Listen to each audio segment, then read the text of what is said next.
News, सच जरूरी है। नमस्कार दर्शकों, ये है MNS न्यूज नेटवर्क। मैं हूँ आपके साथ आरती।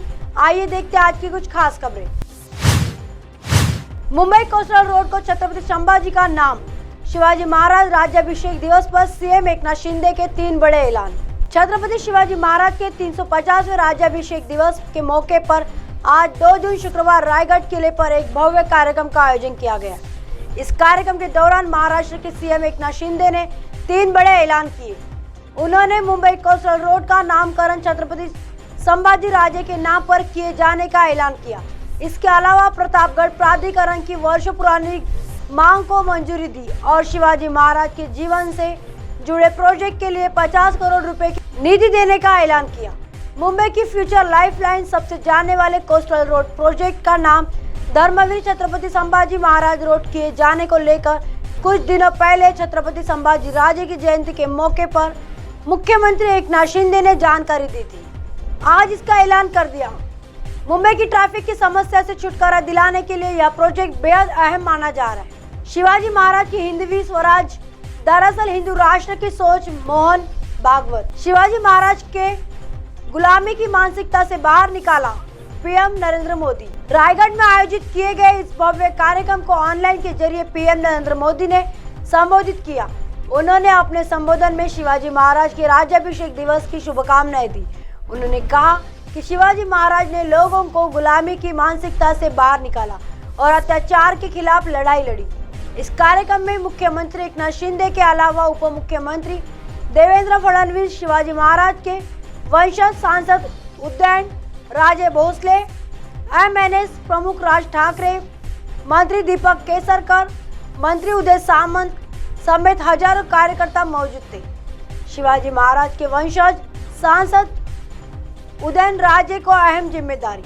छत्रपति शिवाजी महाराज के वंशज सांसद उदयन राजे को सीएम एकनाथ शिंदे ने अहम जिम्मेदारी सौंपी। प्रतापगढ़ प्राधिकरण को मंजूरी देने का ऐलान करते हुए उन्होंने उदयन राजे को इसका अध्यक्ष बनाया। शिवाजी महाराज के जीवन से जुड़ी शिव सृष्टि प्रोजेक्ट के लिए 50 करोड़। शिंदे गुट की शिवसेना के विधायक भरत गोगावले की काफी वक्त से पाचाड़ नाम के इलाके में 45 एकड़ की जगह में शिवाजी महाराज के जीवन से जुड़े प्रसंगों पर आधारित शिव सृष्टि प्रोजेक्ट के लिए नीति की मांग की। उनकी यह मांग आज मान ली गई और इस प्रोजेक्ट के लिए 50 करोड़ रुपए के फंड की मंजूरी दी गई। इसका ऐलान करते हुए सीएम एकनाथ शिंदे ने कहा कि आगे और फंड की जरूरत हुई तो वो भी जारी किया जाएगा। उन्होंने कहा कि शिवाजी महाराज की भवानी तलवार और बगनके को भी वापस लाने की पूरी कोशिश की जाएगी। आइए देखते हैं अगली खबर की तरफ। नेपाल के प्रधानमंत्री पुष्पकमल दाहाल प्रचंड ने किए महाकाल के दर्शन, 100 रुद्राक्ष भेंट किए। नेपाल के मुख्यमंत्री पुष्पकमल दाहाल प्रचंड अपने इंदौर वापस दौर पर पहुंचे। देवी अहिल्या अंतर्राष्ट्रीय हवाई अड्डे पर उनका स्वागत मुख्यमंत्री शिवराज सिंह चौहान ने किया। नेपाल के प्रधानमंत्री उज्जैन पहुंचे और महाकाल के दर्शन करेंगे। उनके स्वागत के लिए मंदिर को विशेष तौर पर सजाया गया। उज्जैन में राज्यपाल मंगूभाई पटेल, प्रभारी मंत्री जगदीश देवड़ा ने उनकी अगवानी की। नेपाल के प्रधानमंत्री ने भगवान महाकालेश्वर के दर्शन कर नेपाल से लाए 100 रुद्राक्ष एवं 51,000 रुपए नगद भेंट स्वरूप चढ़ाए। प्रधानमंत्री शंख, झांझ, डमरू की मंगल ध्वनि सुन अभिभूत नजर आए। महानिर्वाणी अखाड़े में महंत विनीत गिरी महाजन ने किया सम्मान। उनके साथ नेपाल के मंत्रियों का दल भी आ रहा है। इस दौरान नेपाल के प्रधानमंत्री भगवान शिव के 12 ज्योतिर्लिंगों में से एक उज्जैन के महाकालेश्वर मंदिर में दर्शन करेंगे तो देश के सबसे स्वच्छ शहर इंदौर का कचरा प्रबंधन भी देखेंगे। मध्य प्रदेश के सांस्कृतिक परिदृश्य का प्रदर्शन उनके आगमन के अवसर पर किया गया। निमाड़ का गणगौर और साथ में भगोरिया के उल्लासपूर्ण नृत्य के साथ गतिविधियों का स्वागत किया।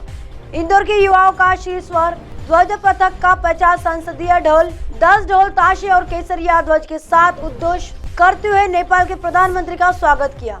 प्रचंड बोले, ऐसा लगा ही नहीं कि पहली बार मिले। मुख्यमंत्री शिवराज सिंह चौहान के आत्मीय व्यवहार से अभिभूत नेपाल के प्रधानमंत्री प्रचंड ने कहा कि ऐसा लग ही नहीं रहा कि वे उनसे पहली बार मिले। आज इंदौर पहुंचने पर नेपाल के प्रधानमंत्री प्रचंड और उनके साथ आए प्रतिनिधिमंडल का भी भाव बिना स्वागत किया गया। मुख्यमंत्री शिवराज सिंह चौहान ने इस अवसर पर कहा कि भारत और नेपाल अत्यंत प्राचीन राष्ट्र है। भारत और नेपाल भले ही दो शरीर हो, पर सांस्कृतिक रूप से वे एक है। दोनों का सांस्कृतिक वैभव और संस्कार एक जैसे। मुख्यमंत्री चौहान ने कहा कि भारत और नेपाल के संबंध आने वाले दिनों में और भी प्रगाढ़ होंगे। नेपाल के प्रधानमंत्री प्रचंड के उज्जैन रवाना होते के पश्चात मुख्यमंत्री शिवराज सिंह चौहान ने एयरपोर्ट परिसर में सांस्कृतिक प्रदर्शन के लिए आए, विभिन्न दलों से भेंट की और उनकी कला के लिए उन्हें सराहते हुए धन्यवाद भी दिया। इंदौर एयरपोर्ट परिसर में मुख्यमंत्री शिवराज सिंह चौहान ने नेपाली समाज का अभिवादन किया।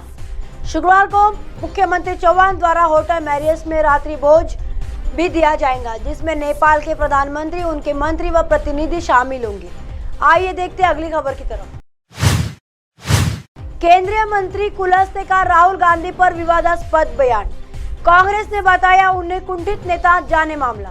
केंद्रीय मंत्री फग्गन सिंह कुलस्ते ने कांग्रेस नेता राहुल गांधी को लेकर विवादास्पद बयान दिया। उन्होंने कहा राहुल गांधी झांकीबाज में नेता है और वह हवा में बातें करते। उन्होंने राहुल गांधी की तुलना भूत प्रेत से की है। कुलस्ते जबलपुर में पत्रकारों से बातचीत में राहुल गांधी द्वारा अमेरिका में दिए गए भाषण पर प्रतिक्रिया दे रहे थे। यह बता दें कि बीजेपी के आदिवासी नेता और केंद्रीय मंत्री फग्गन सिंह कुलस्ते अक्सर अपने बयानों को लेकर विवादों में रहते। उन्होंने एक बार फिर कांग्रेस के पूर्व राष्ट्रीय अध्यक्ष राहुल गांधी विवादास्पद टिप्पणी की है। उन्होंने कहा राहुल गांधी झांकीबाज नेता है, इसलिए उनके बारे में मुझे कुछ नहीं कहना, लेकिन वो खुद परेशान है और जब आदमी परेशान होता है तो भूत प्रेत जैसा परेशान करता है, कुछ भी बोलता और हवा में बात करता। उनका एक स्वभाव मैंने देखा है। राहुल गांधी के खानदान में देश को चलाया कुलस्ते। केंद्रीय मंत्री ने आगे कहा, देखिए एक राजनीतिक नेता ऐसे परिवार जिनके खानदान ने इस पूरे देश को चलाया है। आज उनके इतिहास के बारे में देखो, इस देश की जनता के साथ कैसा व्यवहार किया है। कुलस्ते कुंठित नेता है एमएलए संजय यादव। वहीं दूसरी तरफ फग्गन सिंह कुलस्ते के बयान पर कांग्रेस विधायक संजय यादव ने पलटवार किया है। उन्होंने कहा कि फग्गन कुलस्ते एक फ्रस्ट्रेटेड नेता है, उनकी सोच पर तरस आ रहा है। वे न तो बीजेपी के प्रदेश अध्यक्ष बन पाए और न ही मुख्यमंत्री, इसलिए कुंठा में राहुल गांधी पर ऐसे आरोप लगा रहे। जैसे संजय राउत ने कहा कि राहुल गांधी एक पढ़े लिखे नेता है और उन्होंने भारत छोड़ो यात्रा करके पूरे देश के लोगों के दिलों में जगह बनाई है। बीजेपी को राहुल गांधी की लोकप्रियता पच नहीं रही है। अब आप हमारे चैनल को आपके मोबाइल पर भी देख सकते हैं। मोबाइल ऐप पर देखने के लिए प्ले स्टोर से MNS news TV app download करें। इंस्टा, लिंक, ट्विटर, हाइको, फेसबुक और कई सोशल मीडिया के प्लेटफॉर्म पर हमारा चैनल उपलब्ध है। आप इसे यूट्यूब पर भी देख सकते हैं। आप हमारे चैनल को लाइव भी देख सकते हैं www.mnsnewstv.com। फिलहाल वक्त चला दर्शकों ब्रेक का। ब्रेक से लौटने के बाद देखिएगा देश और दुनिया की तमाम खबरें। बने रहिए MNS न्यूज़ पर। नमस्कार।